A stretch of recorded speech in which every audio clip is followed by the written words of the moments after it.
ఈరోజు నా డిన్నర్ యమ్మీ సోయా చిక్కుళ్ళు ఫ్రై. ఎలా చెప్తున్నా, ఈ సోయా చిక్కుళ్ళు నానేసాను, చాలా టైం ఉడకపెట్టాను.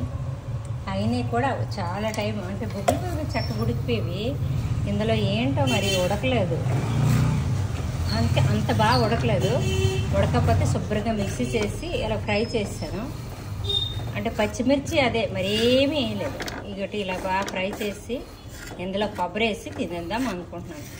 అంతగా తినలేకపోతే సాల్ట్ కొంచెం ఎవరికైనా ఇస్తే యాడ్ చేస్తాను. నాకు తినాలని అంటే కొంచెం సాల్ట్ వేసుకుంటాను అనుకుంటున్నాను.